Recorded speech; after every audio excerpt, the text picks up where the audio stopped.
So welcome to another episode of The Edge, our podcast about all things leadership and teams. Today we're going to be talking about team coaching because it's a really big part of what you and I do, Ali, and what our business does, and we're really passionate about it. We've also got a new book coming out at the end of April, which is called The Team Coaching Edge, which is all about team coaching. So we thought it'd be really nice to have a chat about that and just explore. Let's start by talking about what it is. Tell us, Ali, what is team coaching? How do you define that?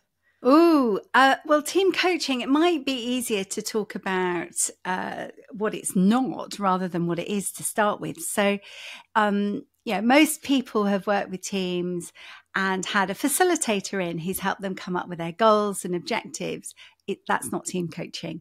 Many teams have had team away days where they've done some team building, and it could be hanging off ropes or zip wiring or bowling. It could actually even be some simulation games and things. That's not team coaching either. So team coaching is using coaching skills, which in general is very good listening skills and amazing, high, hot, tough questions that really challenge and give you some insights, using those two capabilities to help a team come together and think about what's really important for them and how are they going to get there in a different way, in a nutshell. What would you add to that, Jenny? Yeah, look, I think there's also something about those other things that you talked about, team building stuff, having a facilitated meeting, whatever it might be. They tend to be a lot shorter term, don't they? They tend to be about half a day together or a day, having some fun, building team in that sense. But that's probably where it starts and finishes. There's rarely a follow-up in terms of what do we learn from that? How are we going to do things differently with the insights that we've learned about ourselves as a result. There's rarely a follow-up, say in 3 months' time, to go deeper with that and to take that even further. And that's, I think, a really nice differentiator of team coaching, is that, like individual coaching, is not a one-off thing. It's rarely a one-off thing if it's going to have any impact. It's a longer-term process that builds and is incremental, and the little shifts that you make over time make up to a really big change in the team. I think it's also something that's much more transformational in its design, and it's also a partnership between the coach and the whole team, where you're really creating a reflective process with the whole team. The leader is part of the team too, so that the team can think about what is it that would enable us to maximize and optimize our performance and how we perform, but also how we feel about what we perform. So it's not just about hard end results in terms of task. It's also how people feel, because I think there's a real difference when high performance, where people feel really good about it and energized and motivated and dynamic, and they get the results. So it's how do you get the team to see that potential and work, in a partnership with them so that they can achieve it. So it's very team led rather than being proposed or directed by a trainer or a facilitator. Yeah, that ownership piece is really important. I think that what makes it so powerful, actually.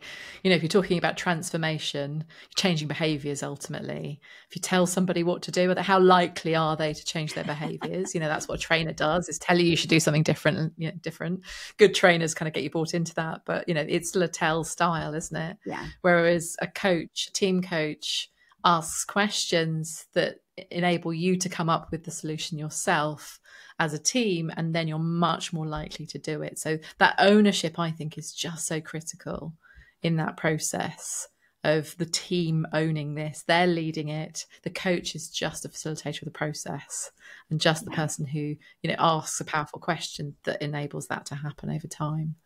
So I think, there's something really powerful about that, isn't there? It is. I think it's a very empowering process for teams. Yeah, empowering in what way? What's empowering about it? Well, I think it's pushing back the ownership of the team in terms of their results, but also the dynamics within the team, and setting it up so that the team realizes that actually they can influence, they can change it, and that they're the ones that are in control. And so there's no point in waiting for somebody else to come along and do things. It's actually possible for them to do it. So I think it's a very empowering process, coaching. And at the same time, they learn about each other and find out that, you know, people are much more multidimensional and interesting and trustworthy and reliable and all of those lovely things. So I think it strengthens the bonds across the team at the same time, as getting people to realize that they can do so much more. So I think it's aspirational and inspirational at the same. And like any good coaching process, it's future focused. So coaching is a future focused, action orientated methodology. Team coaching is part of that too. So it's not about a moan fest about, you know, everything that's not working in this team and oh, woe is us. You know, there might be a little bit of that, right? Sometimes you need that. Sometimes it's cathartic to do that to enable you to move on. But the majority of the time is focused on the future and where you want to get to and how you're going to do that. Yeah. So very action orientated. That's one of the reasons why I really love it, is because of its action. I have a very strong inclination towards action, and so helping teams to tap into that, I think, is a really powerful part of the process. Yeah.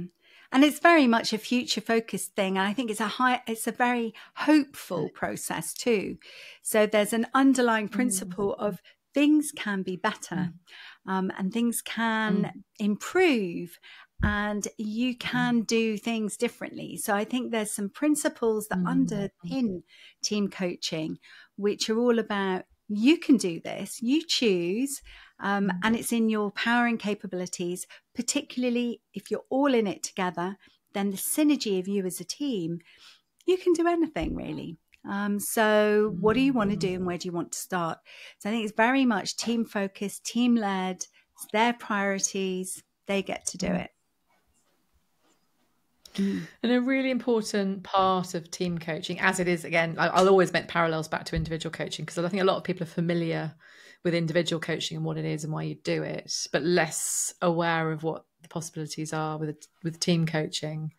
In individual coaching as well as in team coaching, the role of the coach is often, I have to do it, I can't say it without holding my hand up, holding up the mirror. This is a mirror, by the way. It's a mirror.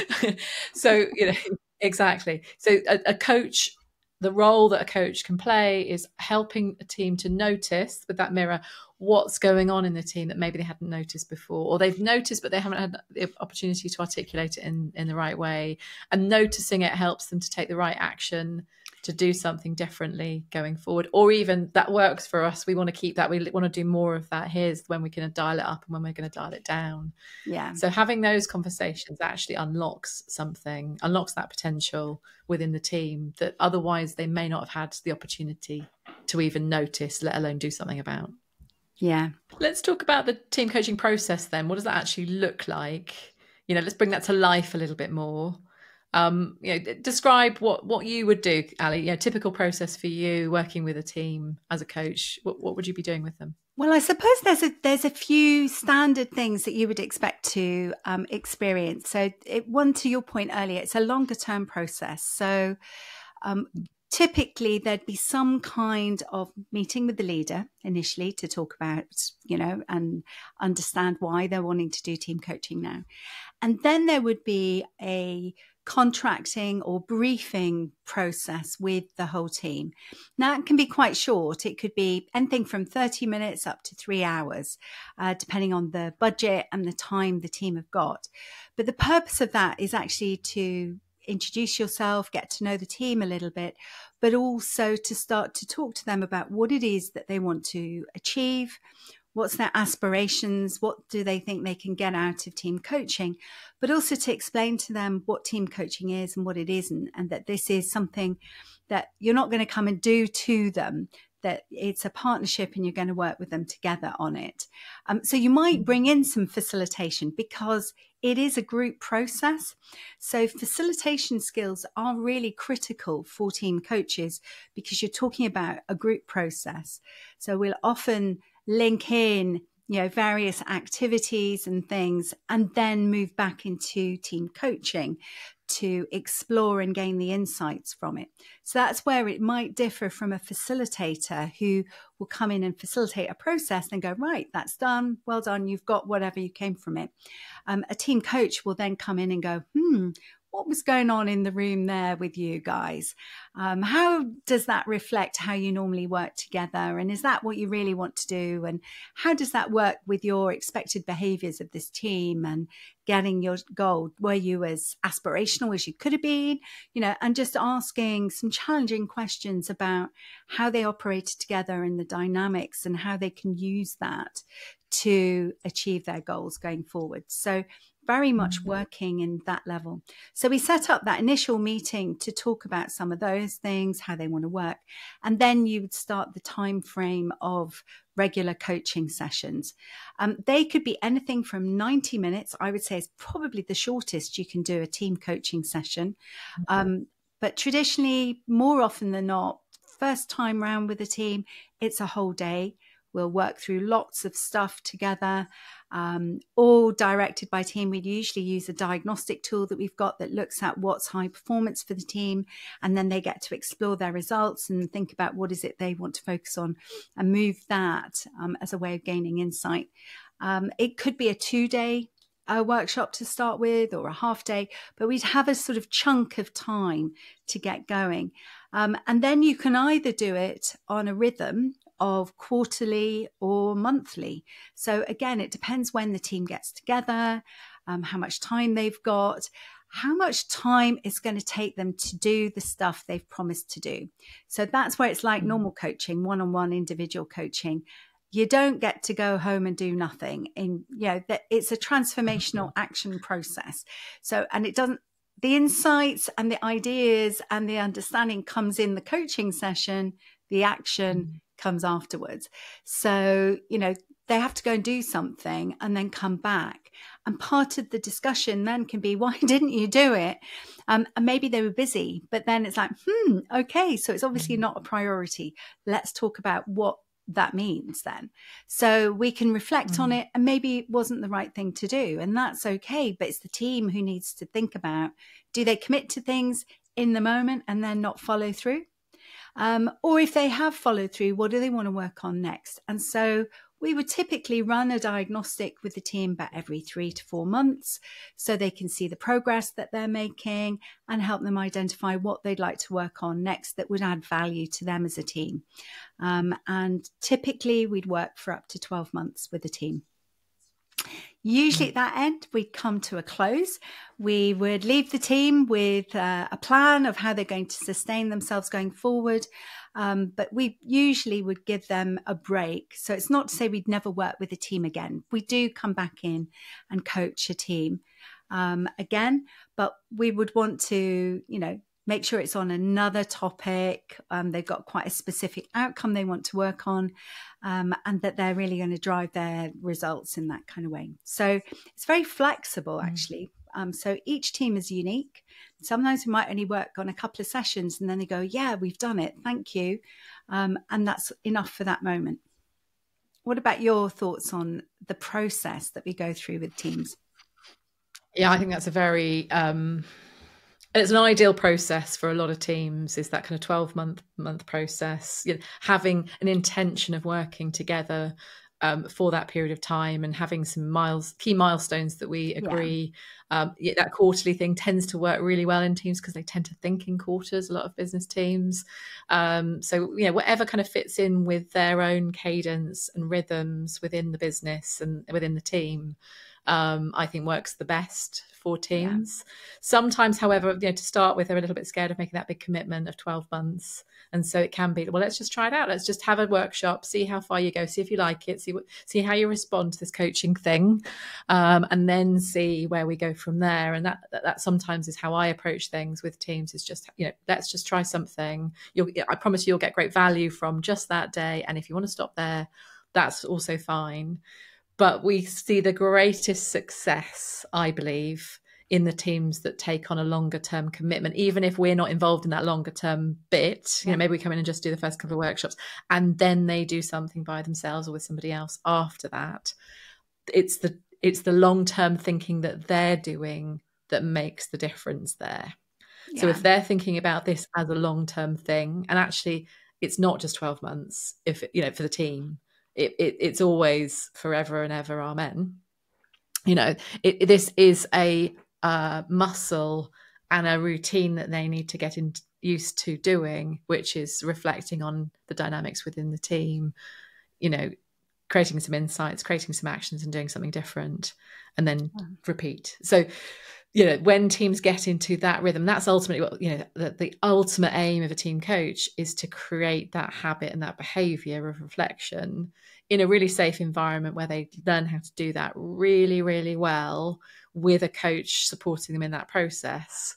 Yeah. Then ultimately the coach needs to exit from the process, and they can still carry on doing this. They're not done at that point, right? There's always more to be had with teams. And so us as coaches, we've always got in our minds, how can we create that sustainability without us going forward?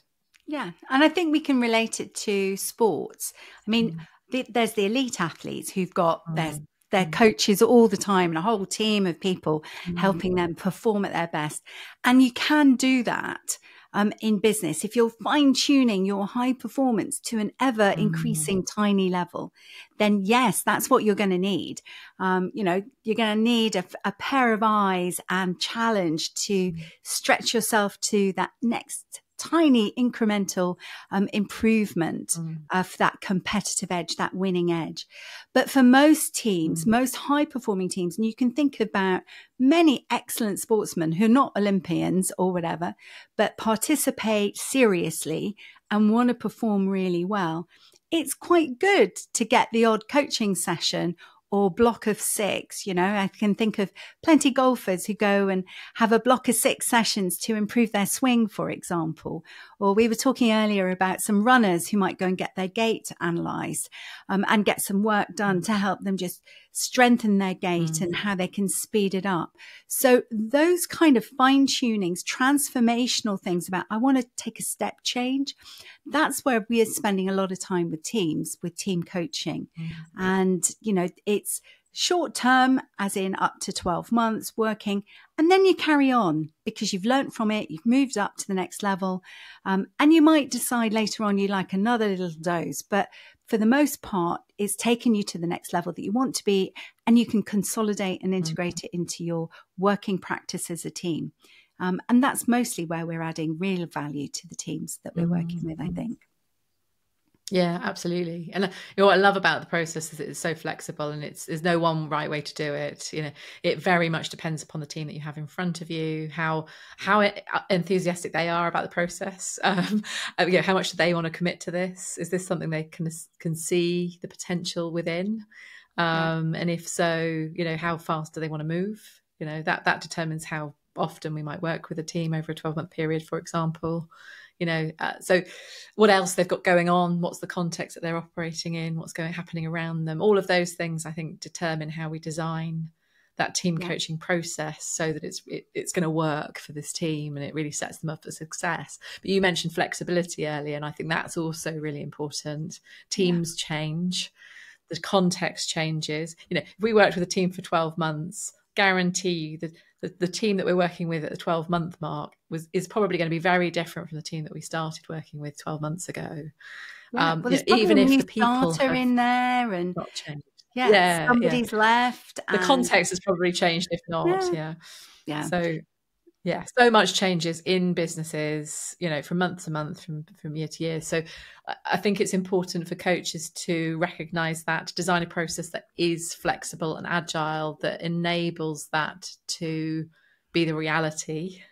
Otherwise, you're waiting for the perfect time to even start. And let's face it, there is no perfect time to start. And we do hear that from leaders, it's always the perfect time. Yeah, absolutely. So I think there's a lot to think about and to be aware of. That agility is so crucial. What about when is the right time to start? Like in terms of what would catalyze a team to be thinking about using a team coach, Ali? What would be some of the conditions for that? Well, I think change is the time to start. So I know there's many leaders go, oh, there's a lot of change going on, so we'll wait. I would actually argue a lot of change going on. This is a perfect time to start because when change is going on, there's all sorts of miscommunications, chaos, lack of direction, a whole load of things. And actually with change, you want to get everybody together. You want them to be understanding what's going and how they can contribute. So I think there's something really interesting about bringing a team to say, right, there's a whole load of change. We don't know how it's going to play out. Let's work together on it. So change, definitely big transformations in organizations. Crises as well is another one where, they think, oh, we've got a crisis. Now's not a good time because we're too busy. Actually, it's the best. Because again, it's, you need to be able to get a few minutes space. This is where the flexibility about how much time you allocate to these things will really help you cut away the less value added stuff, get the team to focus on what's really important and how they can fine tune working with each other. So it's really efficient and effective to get things done. So crises is another time. And I think the other thing is when you're looking at a team and thinking, this is stagnating, nothing's happening. This team's been like this for a long time and I feel there's untapped potential. And those are some of my favorites, actually. So, they've been ticking along really well. And there's this sense of, oh, this could be so awesome. But most of the team don't even see it or want it. And they're like, And I think there's something in those that's this wonderful moment. So there's stagnation, coasting. How do we re-energize and get them really feeling and enjoying the dynamics?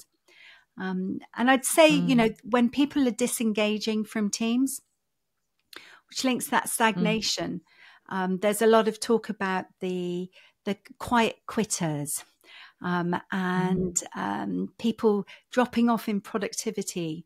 And I think both of those things are indicators that the team isn't really feeling it together.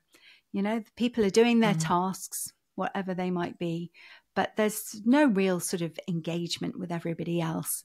Maybe they don't really like their team colleagues. Maybe they don't understand the purpose of why they're having to do stuff, or it's just boring. All of those things can happen, and they're great opportunities for the team and team coaching. Are there any other ones? I love all of those. Yeah, I've got a couple more. So another example for me would be you've got a new team. I just think, you've started up a new team, or lots of people have changed in the team, right? That's a new, every time somebody changes in a team, it's a new team, but maybe you've got lots of people who've changed in the team. That could be a really powerful moment to, start some team coaching to establish new ways of being so that you can accelerate your performance really, really quickly. Also change of leader. So, you're a new leader coming in or the team has a new leader, probably, start at around the 3-month mark, I would suggest. Start with doing some team coaching. You've had an opportunity to get to know people, to, establish some different ways of working. And then team coaching could really, again, start to accelerate that getting to high performance piece that every leader wants in their team. And then the final one, I think, is a turnaround situation. So you've got some stuff that's not working in the team. Maybe trust is really poor. Maybe relationships are really, really broken. You've got cliques happening. You've got people, destructive conflict happening. A coaching process can be so powerful in turning that around. And so thinking about, again, we can often experience leaders going, I'm just going to wait for the perfect time. I'm going to wait for that new person to come and join the team. No. If you've got issues happening in your team, address them as quickly as you can. Team coaching could really, really support that, I think. Yeah. What about, the other modalities or other things that we do with teams? like skill building, how to challenge each other or give feedback, for example, and some of the relationship building things, because those are a lot of the activities that we talked initially about team building and everything. How do they fit or integrate with team coaching, Jenny, in your view? I think they fit in beautifully, actually. I think they integrate really well. I think they only enhance the team coaching process. Purist team coaches will say you're not team coaching when you're doing that stuff. But as a team coach, I think it's still powerful as long as you, as a coach, debrief the exercises, talk about the reflections that the team has as a result of doing that. Perfect example, I think, is the use of maybe a personality tool, like DISC or Myers-Briggs or Insights or SDI. There's so many of them. We're completely agnostic about which tools, although you and I have long conversations about which ones are our favourites. We use all of them. We use all of them. We have our favourites, but that doesn't mean that our favourite is the right tool for the team in particular. No. So we get led by what the team needs, and therefore what the right tool might be for them. And the kinds of things that we're often looking for is what's quick and easy to teach, what creates the right level of conversation in the team about what's going on in terms of the dynamics because of this collection of personalities that we have in the team, what will enable us to create a common language going forward in the team, what's going to create the right behaviors going forward, and so on. So that's our little lens, isn't it, for determining which tool is the right one for a team. And probably also what's the context of the organization, what tool is well known and well used in the organization that actually people might have come across before, and that makes it more easier to establish that as that common language in the team and therefore the organization. So I think using a personality tool can be really, really powerful. Is that team coaching in and of itself? Probably not. But how could you use that as a team coaching process? All of the things that we've just talked about in terms of, asking some really powerful questions about what impact does this collection of personalities have on the team on a day-to-day basis? How does that help you? How does that hinder you? What opportunities are there? What could we be more intentional about in terms of the behaviours that we're demonstrating? These are all lovely coaching questions that as coach we can ask the team, and they can ask themselves of it going forward. And so building that process into a team coaching process can be really, really, really powerful as long as the team want it. It's got to be led by them, right? So they've got to be responsive and excited and motivated by learning that stuff. Otherwise, we're taking over the process as coach. Yeah. And it can be an interesting moment as a team coach to move into what is, in fact, a knowledge give session to talk about a personality tool. And so you're explaining what the tool is in the model and the framework and what they stand for.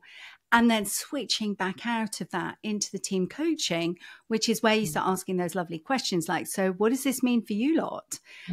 How does that play out for you as a team, having these personality types? And what kind of decision making do you go through as a result of these personality types? And what are you missing? And how could that be even more effective if you would start to flex? So for me, I don't care which tool. I mean, there's ones I've known for longer than others. And, but actually, I don't care. They all do a job. And for me, it's much more, so what are you going to do with this information? How can you become more effective in how you relate with each other, how you work together, and then also how you work with other people outside, the external stakeholders too? And how do you learn to flex your behaviors? Because we all have our own personalities and our sort of go-tos. So how do you move out of that? How do you recognize, and how can you get the rest of the team to go nudge you and say, oh, you're being red again, or, you've jumped into another color, or you've changed your type and you're now a P instead of a J. And I don't know. So they need to have ways of communicating so that people can start to notice what they're doing and the impact that they're having, so they can transform it and make the team more effective and work more effectively together. So for me, all those tools are useful, but it's only in service of what the team then understands about themselves and what they then want to do. Yeah, there's an opportunity to hold up. There's another opportunity to hold up the mirror. I have to do it again. My hand's going up. Holding up the mirror is what the purpose of that tool is, and teaching it is so that you can create an opportunity to have a deeper discussion through that reflection. Yeah, so too many times I've seen groups learn a tool or a skill, and then it was a really fun day, because they're fun stuff that's well facilitated or well trained. They should be fun, engaging and interesting. But too many times it's not nailed in enough about so what, and what are we going to do with this now? And then it gets forgotten, and people go, oh yeah, we did that. What was that? Yeah, let's get it out. And they dust this thing off and they go, yeah, that was a good. So that's where I think adding team coaching makes the big difference, because that's much more about embedding it into the new way the team is going to move forward, and linking it to what's important to the team, and connecting them to a much larger, impactful performance as a result. And the other thing that occurs to me is in a team coaching process, it's not a once and done thing. No. So say we teach insights to a particular team, they spend some time looking at that in a session. In other modalities, we might be tempted to just leave it there, and we move on to the next skill that we're now developing in the team, right? In team coaching, we keep coming back to it. So that insights tool that we used in session 1, in session 2, we're looking at, okay, so what type of team behaviors would we like to demonstrate? That we learn about what we've done, learning from that and where we are now as a team, where would we like to be instead? And let's agree a set of behaviors, for example, that we want to be demonstrating as a team to enable us to achieve our results, and live our reason, or whatever it might be. I looked at with a team a few weeks ago, trust in a team. We pulled out their insights profile as a team, and we went, how does your insights profile, link to the discussion we've just had about trust? So I keep on bringing it out, and we keep on referring back to it. And all that does is beautifully embed that thinking about the personality types as a way of thinking and living it. But also, it's not just what is, it's what could be. So how do we shift that? How do we start to really lean into one of the colors because we want to be more visionary as a team, or whatever it might be? I think that's the real power of coaching, is to keep on coming back to something as it adds value to the team. And I think the power of coaching is about developing the team, but all the individuals. So it is a growth process coaching. So this is not about the team as individuals and their skills or anything staying the same. What we're actually doing is an adult development process where we're helping people's mental frameworks and understanding of the world shift and expand and take on more.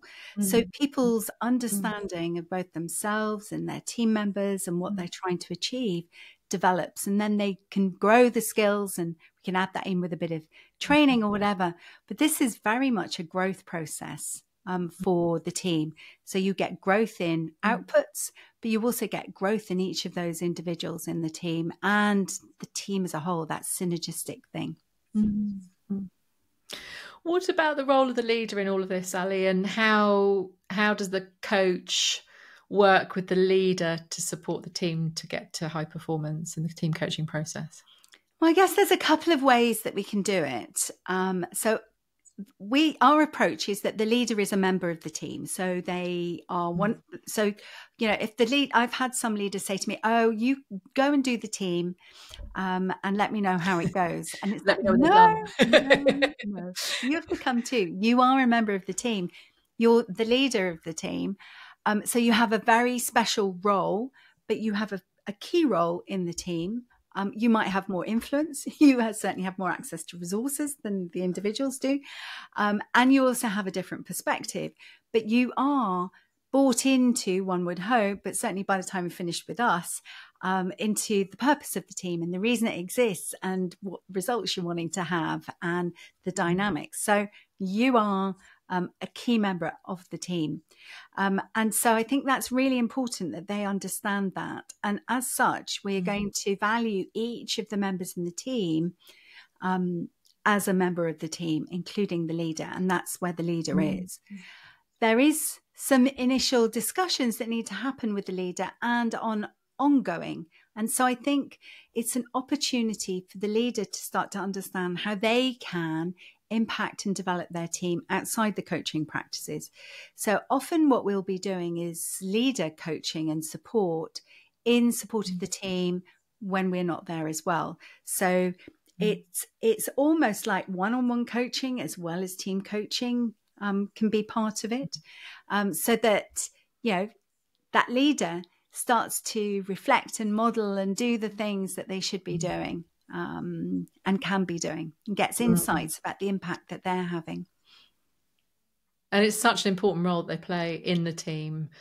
You'll hear us, if you listen to our other podcast, you'll hear us talking about as above, so below a lot. It's a phrase we use all the time, isn't it, Ali? And, you know, that the role that the leader plays, you know, the shadow they cast is such an important one on the dynamics within the team. You know, we estimate their impact to be about 70% of the team's experience of the dynamics comes from the leader, at least initially. And so the role that they play and how they can, the behaviours they demonstrate that create those dynamics that are appearing in the team, whether they're constructive or not, you know, a lot of that comes from the leader. And therefore, to start with, at least the behaviours that the leader demonstrates needs to, they need to think about that. They need to be thinking about, how am I creating this dynamic? What could I do differently that might shift that? You know, what do I want the dynamic to be in relation between me as the leader and my team going forward? Do I want it to be as it is now? Does it work? Or could it be something different? You know, and often leaders have never really thought about that until we start the team coaching process. And so it can be so transformational for them and their own leadership capability, as well as the team. Yeah, that process of considering that and reflecting on that, is what I notice happening. I think I've seen huge shift in the leaders' leadership capability as a result of team coaching, because suddenly they start to understand, you know, where they can step back from their team, where they can empower and hold people accountable. They understand better the impact that they're having on some of the dynamics, you know, not necessarily just on the individuals, but on the dynamics of what's happening. And I can think of many examples where I've had leaders saying, I want them to be more accountable and take ownership. Why won't they? And the answer is because of you, actually. What are you doing that might be creating this how you hold control and when you let go, and the impact that's having, and how could you do it differently? Because you don't want to suddenly let go of the reins, because that might not be the right thing to do either. But how do you do it? But it's also about helping a leader see that they're actually not on their own. Many leaders feel that they are on their own. But a team coaching process creates ownership for the team, across the team. And it's no longer the leader's burden to do everything themselves. Actually, looking after each other and paying attention to each other and each other's workload, and, you know, some of the things that's going on in the team becomes everybody's responsibility and accountabilities. We've talked about the behaviors, but it's more than that. And so I think that's suddenly a relief to leaders. It's like, oh, I'm not on my own. So if I think there's not enough accountability, guess what? I can raise it with the team and say, how do we become more accountable, all of us, for this? And get them to think about what they want and come up with a solution, which might not be something that the leader ever thought was possible. And that in itself is creating more accountability. And I actually think that in certain circumstances, not all, but in certain circumstances, team coaching could be more powerful for a leader of a team than one-on-one coaching without the team process involved. Why do I think that? Well, the team coach gets to observe that leader in action with their team, because they're coaching the team as a whole, including the leader. So they get to see that dynamic in action, which means they can then have more powerful coaching conversations in their one-on-ones with each other outside of the team process. You know, so something I think really virtuous about that can have much greater impact than just one-on-one coaching alone without that team process. Of course, there's many reasons why team coaching doesn't work, in certain circumstances when we're just talking about, maybe a leader transition, for example. But if we're talking about the leadership of a team, I would always be encouraging the team coaching process over one-on-one coaching. And I think that's a trend that we're actually seeing is more and more of our clients and the leaders that we're working with, instead of asking for one-to-one individual coaching, they're actually saying, we want to develop this leader. And what we'd like to do is team coaching with built-in one-on-one support for the leader, so that you're working with the team as a whole and developing. And yes, I think you get much more transformational skills that way. And you can include in that, a much more systemic view. So it doesn't have to be, team coaching is not just looking at the internals of a team. Normally we start there, but it's also about the context that team is operating in. And so as a team sort of grows and matures, you can get the team to start thinking about, who are our stakeholders and how do we find out what they think of us and how we operate and interact with them. And that also is a learning process for the leader. So you can take them on that, internal looking down at the team, but then broadly, how do we as a team and me as the leader show up more widely in the organization or even externally beyond the organization? So I think it can be used at many different levels. And it's a great leadership development tool. It really is. Yeah. I mean, not only for the leader of the team, but also maybe the team of leaders that they have in their team. Ultimately, if I think about what team coaching is all about, it's about lifting the performance of the team, which is all about developing capability, isn't it? And taking things to the next level. That's a virtuous process. Yeah, for everybody. Exactly. And what you find is that, the other members of the team then go and do that stuff with their own teams. And because they go, oh, this was really good. I'm going to, practice and put this into action with my team. And so, it becomes a very virtuous, expanding way of uplifting capability and performance. Yeah, I think it's definitely a rising capability and something people are becoming more aware of and wanting more of, both at the organisational level and the leader level and team level as well. So I think just like one-on-one coaching was, 30 years ago, very few people knew even what it was. Only the elite maybe had a coach. I think it's just going to become more and more popular as people realise how powerful it is. Yeah. So that brings us to the end of this podcast, where we've talked about team coaching, what it is, when you would do it, how it's different from some of the other things that you could do with your team instead, how we work with teams, what's a typical process, how we work with the leader, that kind of thing. Our book, Team Coaching Edge, is out on the 30th of April, available in all good bookshops. And on our website. So, do get a copy of that if you're interested in learning more about team coaching, or get in touch with us. We're always really happy to talk about it for hours and hours. We certify coaches in team coaching. So it's a favourite topic of ours, isn't it, Ali? It is. Yeah. So lovely to have you here, and see you next time. See you next time.